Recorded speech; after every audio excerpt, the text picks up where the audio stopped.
नमस्कार साथियों, जिज्ञासा क्लासेस के यूट्यूब चैनल पर आप लोगों का बहुत बहुत स्वागत एवं अभिनंदन।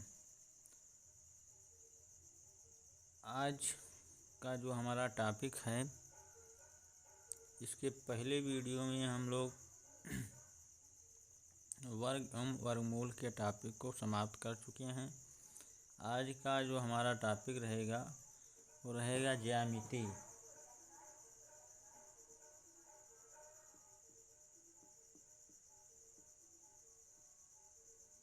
यानी कि ज्योमेट्री, जिसको अंग्रेजी में कहते हैं ज्योमेट्री।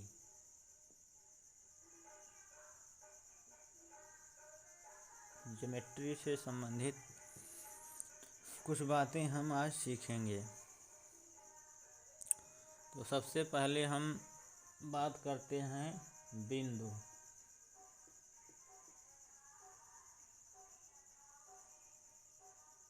जिसे हम अंग्रेजी में पॉइंट कहते हैं।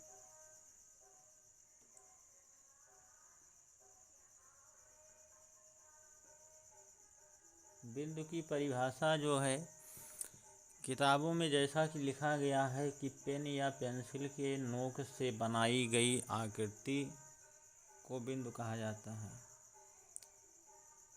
कोई ज़रूरी नहीं सर कि वो पेन या पेंसिल से ही बनाई जा सके।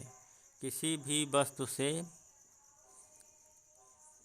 या उसकी नोक से, किसी भी वस्तु के नोक से हम बिंदु को बना सकते हैं। तो इसकी परिभाषा हम लिखेंगे कि समतल में बनी ऐसी आकृति, समतल में बनी ऐसी आकृति जिसकी लंबाई, चौड़ाई एवं ऊंचाई ना हो। समतल में बनी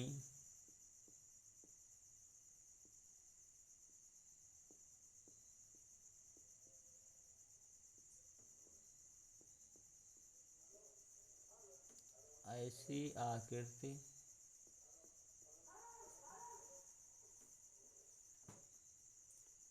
जिसकी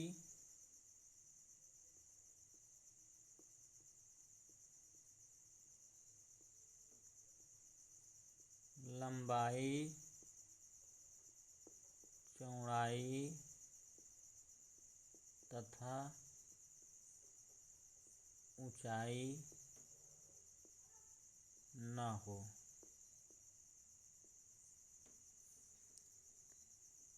जैसे बिंदु को हम ऐसे बनाते हैं, ये हो गया बिंदु।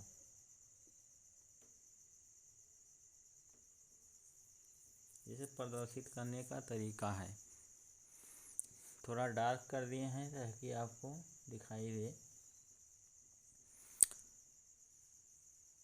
और दूसरे शब्दों में ऐसा भी कहा जा सकता है कि जैसे कोई स्फीयर है यानी गोला है, और अगर उसकी त्रिज्या को समेट कर एक जगह, यानी उसकी त्रिज्या को 0 कर दिया जाए तो 0 त्रिज्या वाला गोला हो जाएगा, अर्थात तो एक बिंदु का रूप ले लेगा।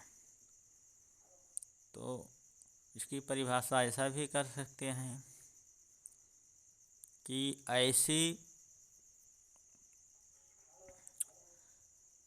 ऐसा गोला जिसकी त्रिज्या 0 हो उसे हम बिंदु कहते हैं। तो ये तो हो गई बिंदु की बात। अब इसके आगे चलिए हम रेखा पर बात करते हैं। तो सबसे पहले हम बात करते हैं रेखाखंड।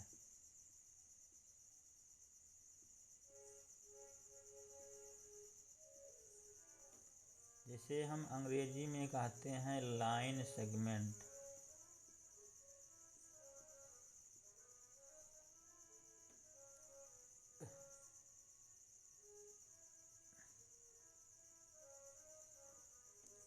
और दूसरा होता है किरण, जिसे हम रे कहते हैं। और तीसरा जो है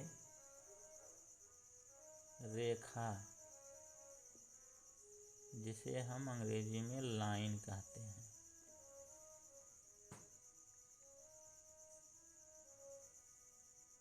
इनका बारी बारी से हम तुलनात्मक रूप से अध्ययन करेंगे।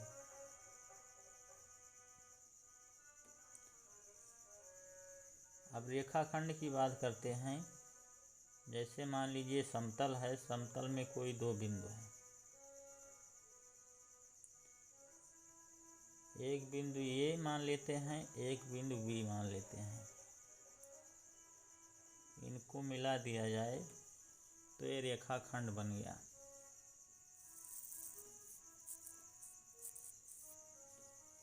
तो इसके बारे में लिखेंगे कि समतल में स्थित दो बिंदुओं को मिलाने पर बनी आकृति समतल में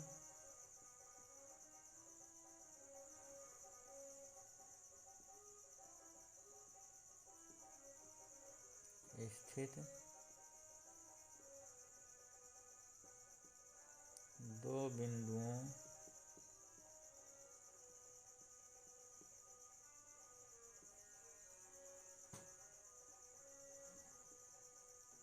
को मिलाने से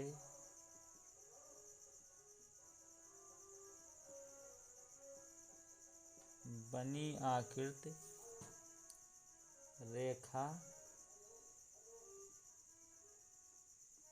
खंड कहलाती है।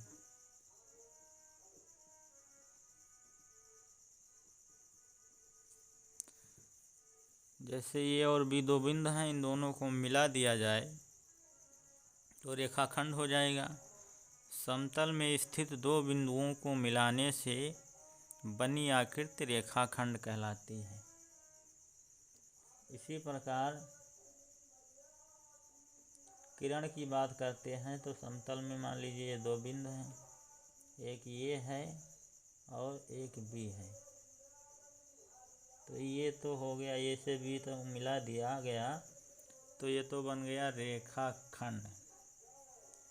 और इसको एक दिशा में और आगे बढ़ा दिया जाए इस प्रकार से, तो ये बन गया किरण।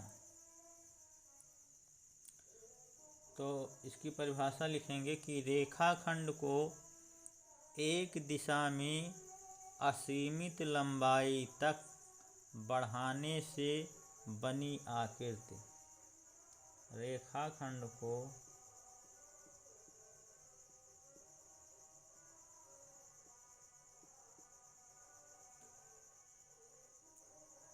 एक दिशा में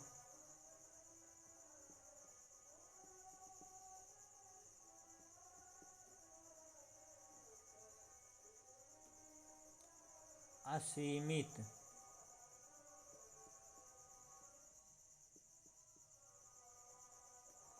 या अपरिमित भी लिख सकते हैं,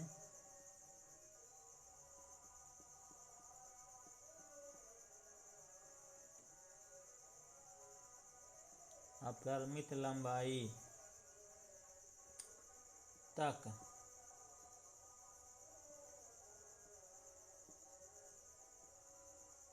बढ़ाने से बनी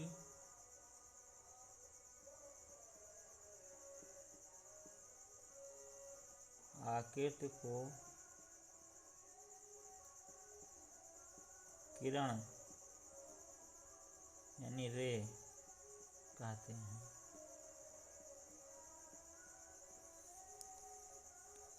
अब चाहे इस दिशा में बढ़ा दिया जाए और चाहे इस दिशा में बढ़ा दिया जाए, किसी भी एक दिशा में अपरिमित रूप से रेखाखंड को एक दिशा में असीमित या अपरिमित लंबाई तक बढ़ाने से बनी आकृति को किरण कहते हैं।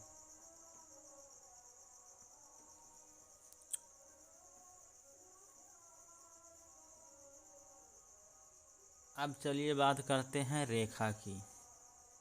जैसे दो बिंदु हैं ए और बी,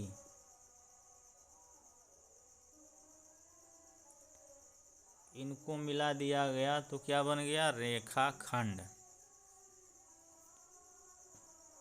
और इसको दोनों दिशाओं में अपरिमित रूप से बढ़ा दिया जाए तो इसको क्या कहेंगे, रेखा कहेंगे। तो इसी बात को लिख लेते हैं कि रेखाखंड को दोनों दिशाओं में असीमित या अपरिमित लंबाई तक बढ़ाने से बनी आकृति को रेखा कहते हैं। चलिए लिख लीजिए, रेखाखंड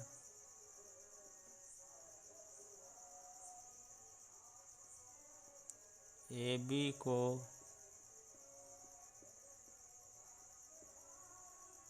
दोनों दिशाओं में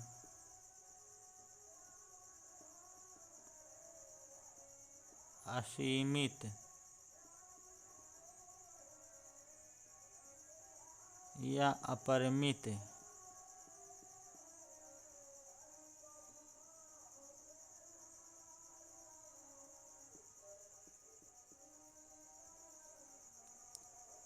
लंबाई तक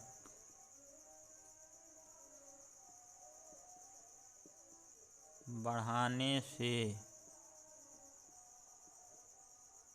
बनी आकृति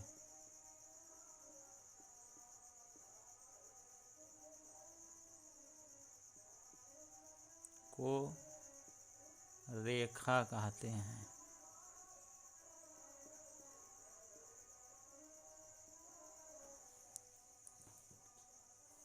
तो ये तो हो गई रेखाखंड, किरण और रेखा की परिभाषा।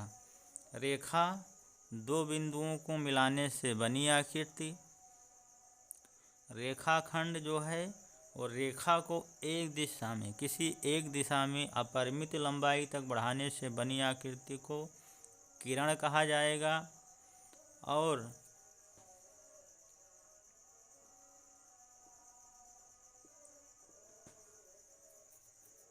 रेखाखंड को दोनों दिशाओं में अपरिमित रूप से बढ़ाने पर जो आकृति बनेगी उसे हम रेखा कहेंगे।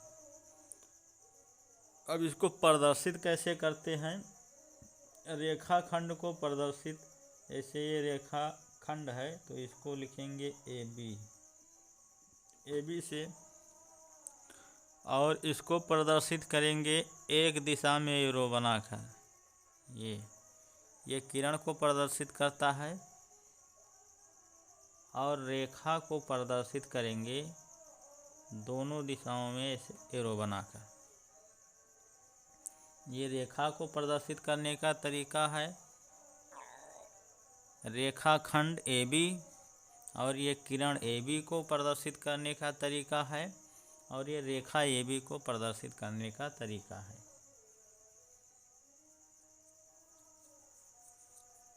अब इसमें हम देखते हैं तीनों में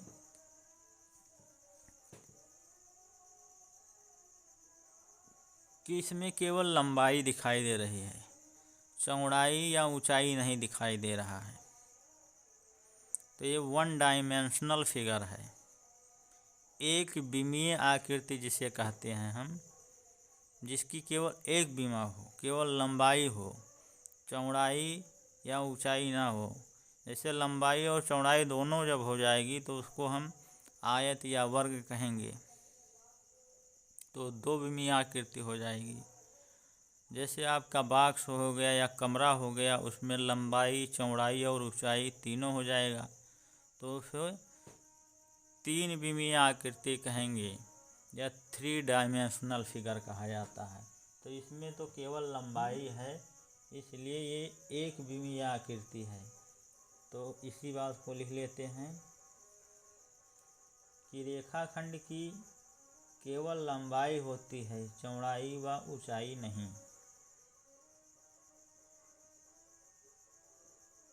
रेखाखंड की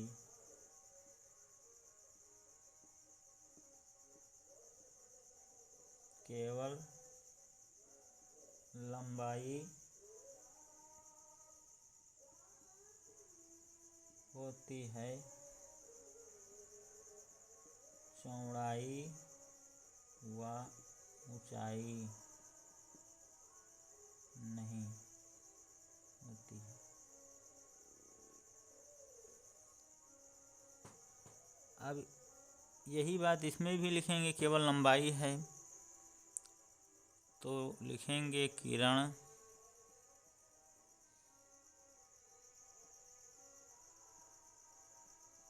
की केवल लंबाई होती है,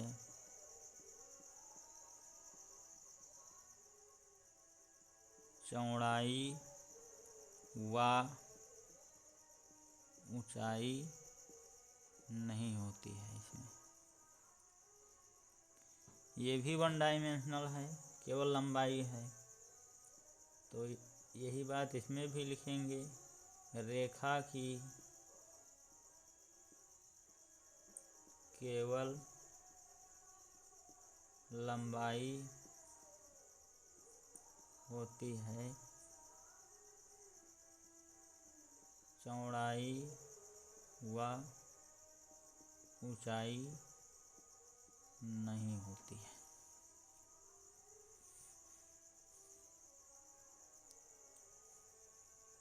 अब देखिए इसमें जो रेखाखंड है वो दो बिंदुओं के अंदर सीमित है,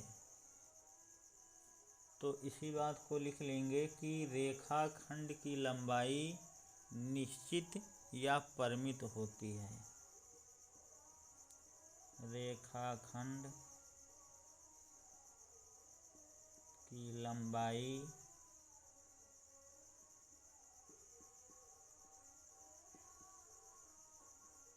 निश्चित या परिमित होती है।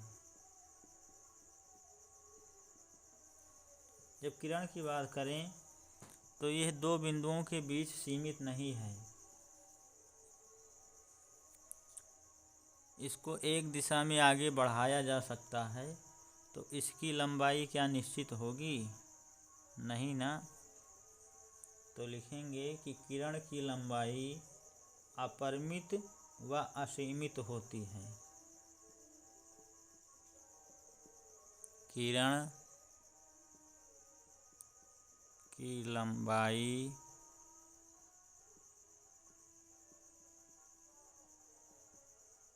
अपरिमित व असीमित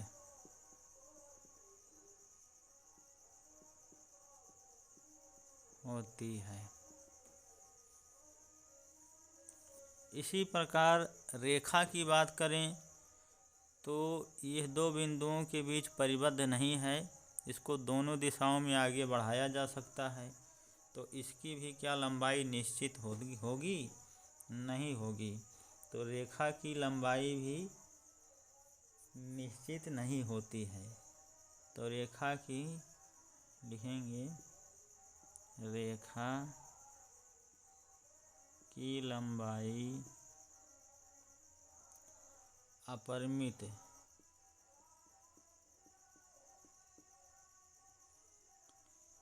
या असीमित या अनिश्चित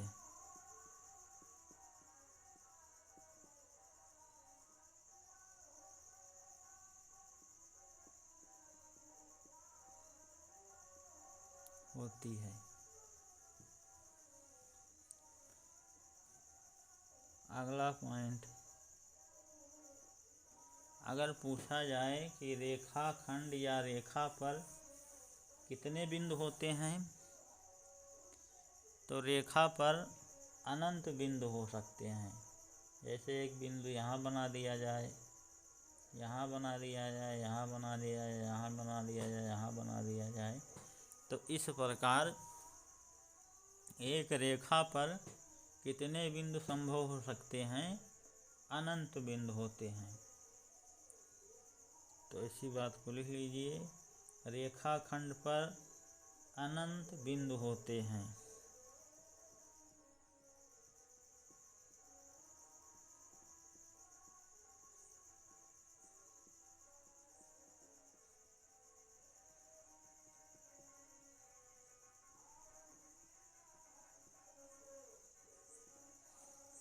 इसी प्रकार किरण पर भी कह सकते हैं कि बिंदुओं की संख्या कोई निश्चित है, अनंत बिंदु इस पर बना सकते हैं।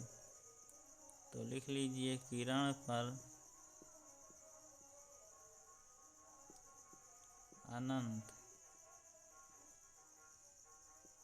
बिंदु होते हैं।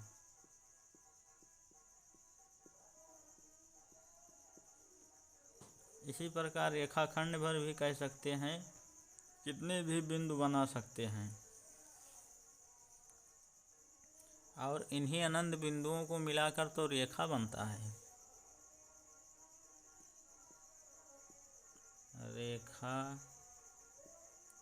पर अनंत बिंदु होते हैं।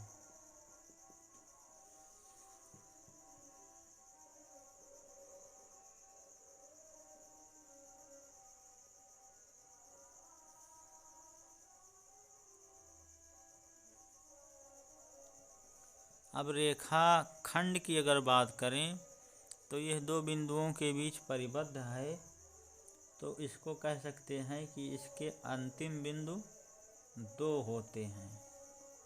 तो अंतिम बिंदुओं की संख्या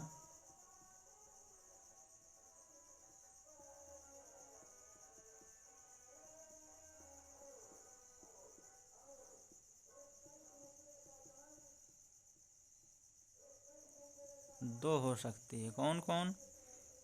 अगर इस फिगर की बात करें तो एक हो गया ए हुआ बी। किरण की बात करें तो किरण का एक प्रारंभिक या अंतिम, अब इधर बढ़ा दें तो ये प्रारंभिक बिंदु हो जाएगा, इधर बढ़ा दें तो ये प्रारंभिक बिंदु हो जाएगा। तो किरण का एक प्रारंभिक या अंतिम बिंदु होता है। किरण का एक प्रारंभिक या अंतिम बिंदु होता है।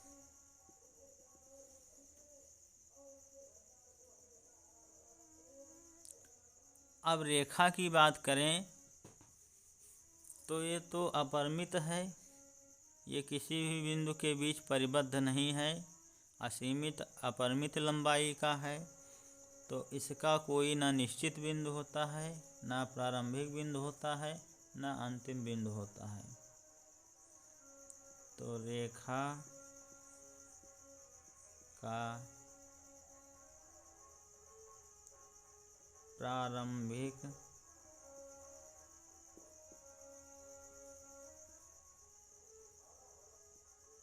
व अंतिम बिंदु नहीं होता है।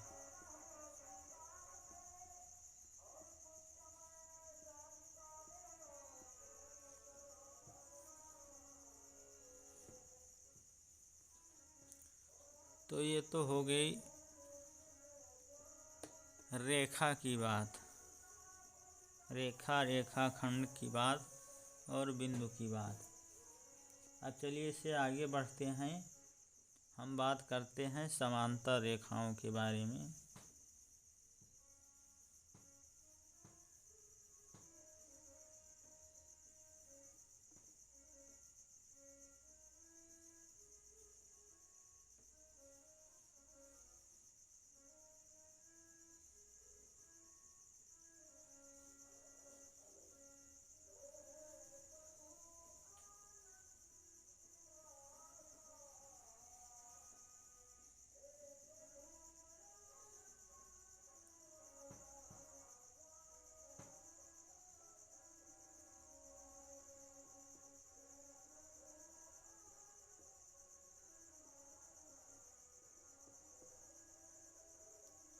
समांतर रेखाएं, जिसको हम पैरेलल लाइंस कहते हैं। ये जो दो लाइन बने हैं ये संकेत करते हैं पैरेलल लाइंस के, संकेतक के रूप में हैं।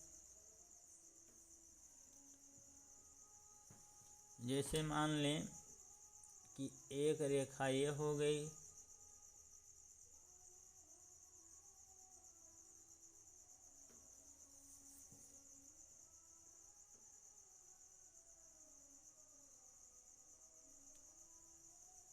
एक रेखा ये हो गई, इसको हम यल कह दें, इसको हम यम कह दें, और इसी के समांतर एक रेखा और खींच दें जिसको हम यन कह दें। तो L is parallel to M is parallel to N कहा जा सकता है। तो कहने का मतलब कि समांतर रेखाएं एक दूसरे को नहीं काटती हैं। जैसा कि किताबों में लिखा होता है कि समांतर रेखाओं की लंबाई अनंत तक बढ़ाने पर वो नहीं काटती। तो हम रेखा की परिभाषा में पढ़ चुके हैं कि रेखा की लंबाई जब अपरिमित होती है या अनिश्चित होती है तो अनंत लिखने की कोई आवश्यकता नहीं है। जब उसकी लंबाई अपरिमित होती है तो अनंत लिखने की कोई आवश्यकता नहीं होती है। केवल इतना लिख दिया जाए कि ऐसी रेखाएं जो एक दूसरे को नहीं काटें समांतर रेखाएं कहलाती हैं। तो लिख लीजिए, ऐसी रेखाएं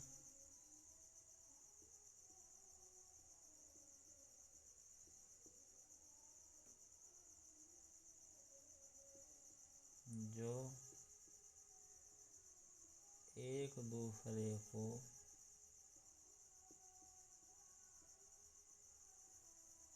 नहीं काटे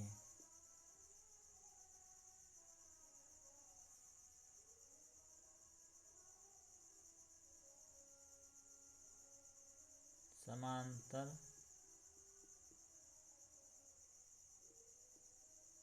रेखाएं कहलाती हैं।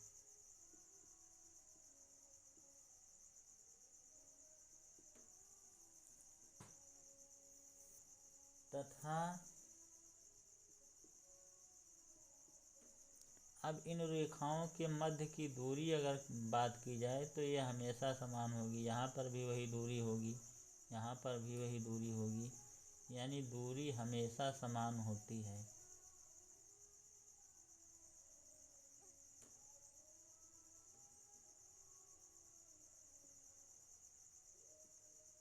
मध्य की दूरी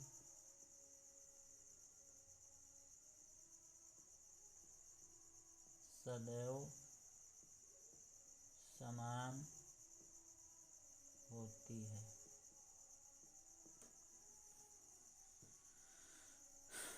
तथा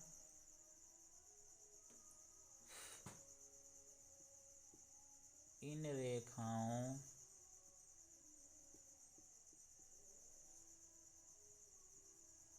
के मध्य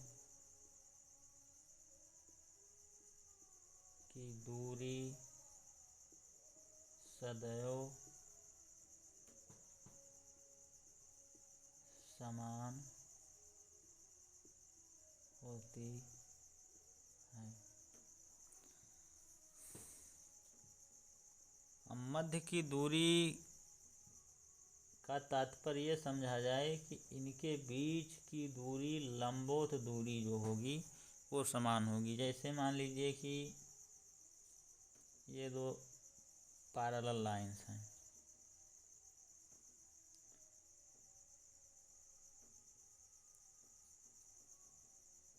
तो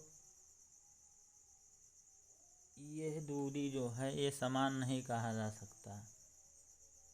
ये इनके बीच की दूरी जो 90 अंश का कोण बनाए, यानी लंबवत दूरी की हम बात करें, लंबवत दूरी हमेशा समान होगी, ये 90 अंश का कोण बनाते हुए जो दूरी होगी वो हमेशा समान होगी।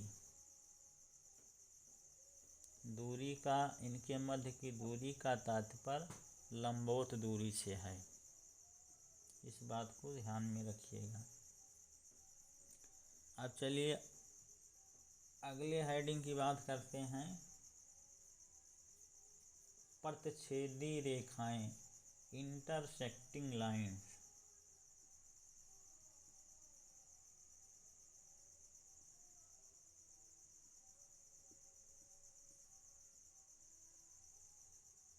प्रतिच्छेदी रेखाएं,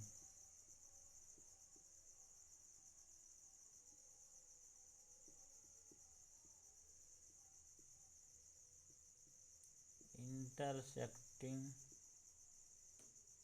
लाइन्स।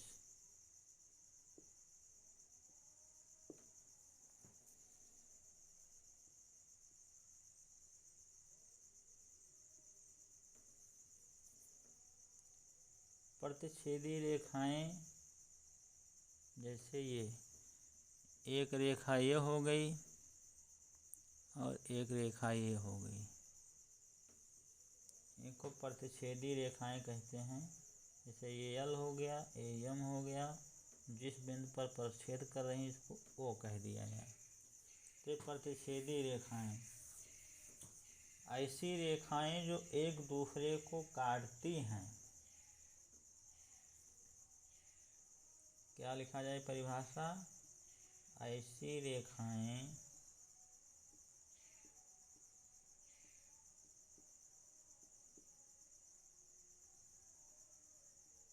जो एक दूसरे को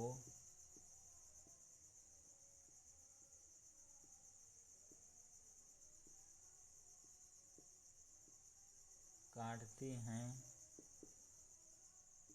प्रतिच्छेदी रेखाएं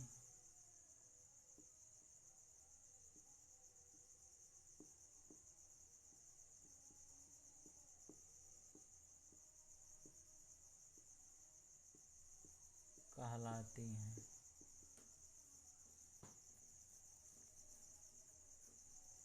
अब ये बताइए आप लोग कि किसी समतल में दो रेखाएं एक दूसरे को अधिक से अधिक कितने बिंदु पर काट सकती हैं? किसी समतल में स्थित दो रेखाएं एक दूसरे को अधिक से अधिक कितने बिंदु पर काट सकती हैं?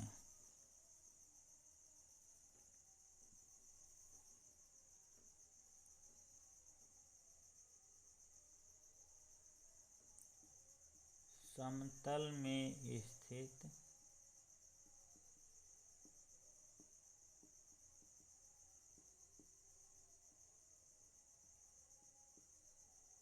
दो रेखाएं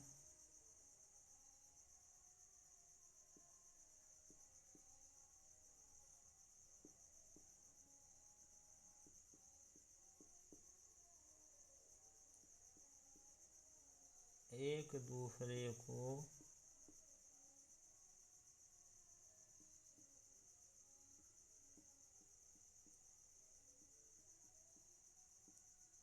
अधिक से अधिक कितने बिंदु पर काट सकती हैं? अधिक से अधिक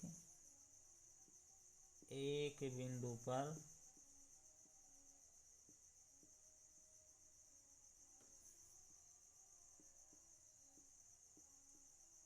काटती हैं। कैसे? अगर रेखाएं समांतर हैं तब तो वो काटेंगी नहीं, एक दूसरे को काट ही नहीं सकती हैं। अगर रेखाएं तिर्यक हैं तो एक दूसरे को अधिक से अधिक एक बिंदु पर काट सकती हैं।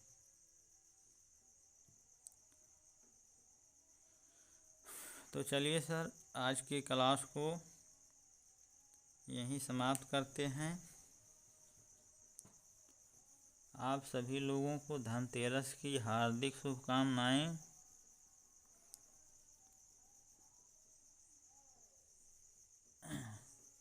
बहुत बहुत धन्यवाद। नमस्कार।